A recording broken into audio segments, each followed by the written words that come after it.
ये जो इंडिया है ना, no one here deserved this.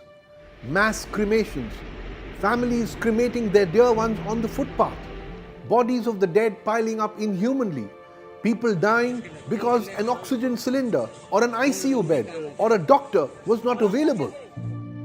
बड़े भाई थे 38 साल के थे, रिकवर हो गए थे, ऑक्सीजन पे थे। मेरे सामने तड़प के ऑक्सीजन की मशीन बंद हो गई, कुछ नहीं आ रहा था, मेरे सामने तड़प के खत्म हुए। People dying because we did not bother to unlock India's full capacity to produce vaccines. Why have we come to this point? Unfortunately, it's not just the virus.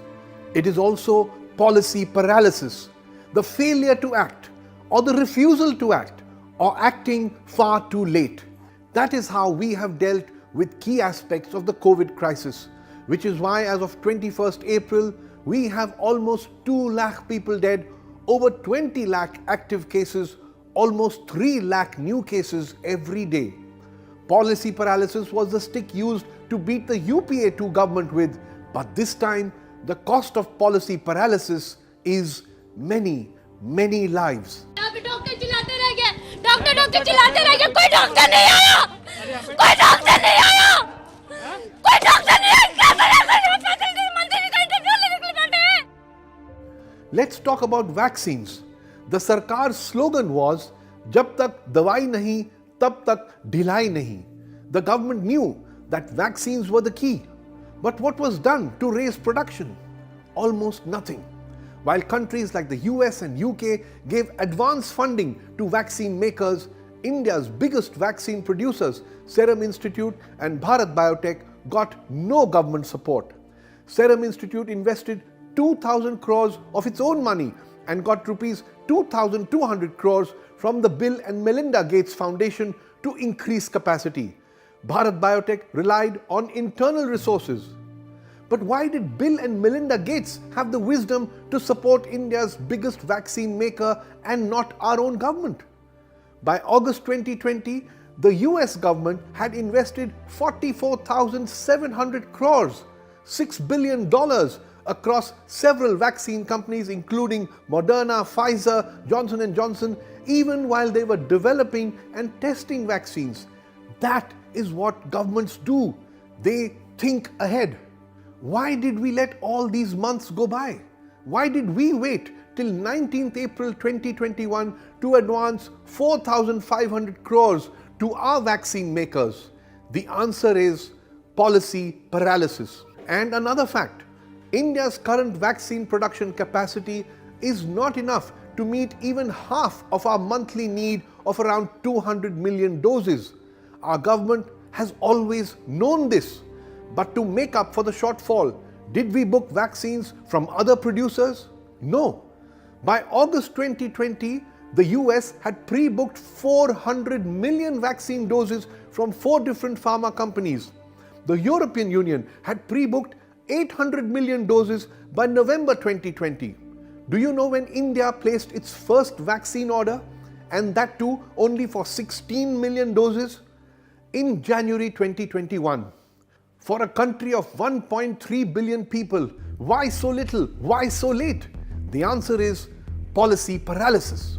Only now, with the second surge raging, with deaths and active cases at all-time highs, only now has our government asked foreign vaccine makers to bring their vaccines into India. But those companies are now overbooked, pre-booked. Will they be able to supply to India immediately? No, not before thousands more have died, lives that could have been saved. In the last 2-3 days, along with me, the entire team, we are receiving calls from families which are literally begging to us, crying and asking, "Sir, get us one bed. My mother is dying. My son is dying. Get us one injection of remdesivir." We are not able to arrange it. Okay, let's talk about oxygen. See these desperate tweets.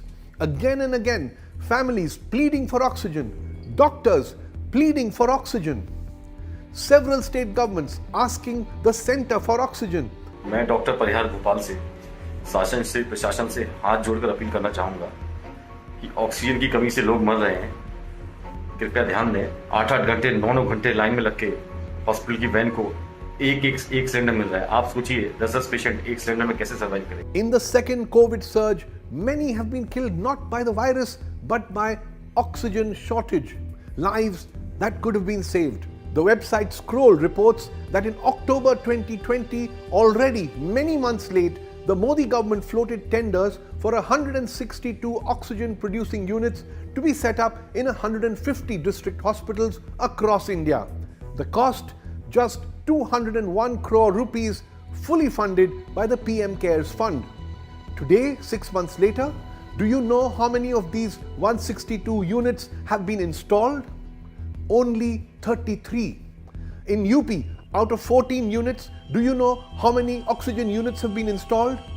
0. Is there a shortage of oxygen at these 150 district hospitals today? Yes, there is, because of which people are dying. Do we know why?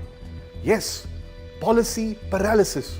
The cost of these 162 oxygen units, all of them, was just 200 crores, a tiny amount for the government. But there just wasn't enough interest in getting the job done. Next, have you heard of B1167? It's the Indian origin double mutant strain of the coronavirus. Many experts believe it's the main cause of the second COVID surge, the main cause of thousands of deaths that we are seeing now. But do you know when this strain of the virus was detected? On the 5th of October 2020. Immediately, red flags should have gone up. Thousands of samples of this strain should have been put through gene sequencing to understand it better, how to treat it better, maybe even modify India's vaccines to counter this deadly strain. But again, we moved too slowly. An Indian Express report says we did nothing in October, November, December. Only in January, a COVID Genomics Consortium, a network of 10 labs, was created to speed up genome sequencing in India with a budget of 115 crore rupees. But it's April now and these labs have achieved very little. Do you know why? Because the central government did not give 115 crores to the Department of Biotechnology. The department was told to find the money on its own, and the department was able to allocate the first amount of 80 crores only on 31st March. 6 priceless months after this deadly strain was actually detected.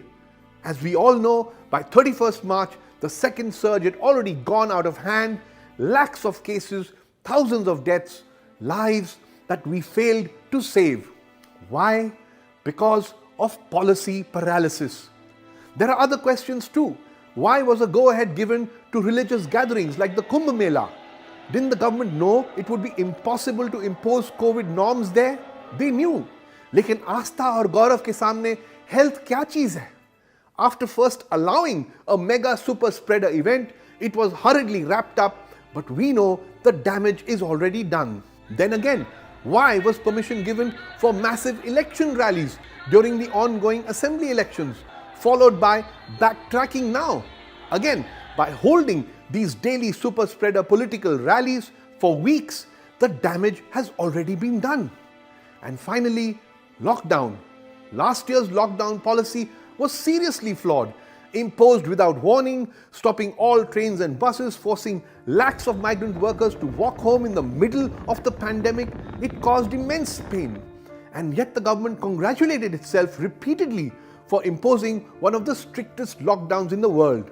So now prepare to be more confused, as the PM has issued a plea on 20th April against lockdowns. So, lockdown, no lockdown, partial lockdown, what is the government's policy to counter the second surge? We actually don't know. That is policy paralysis. Meanwhile, migrant workers are again rushing home. The economy will take a hit again, and yet again, thousands will die. All we know is that ye jo India hai na, it's thousands of families whose dear ones have died, the lakhs who are struggling for ICU beds, oxygen, vaccines across the country. They all deserve better.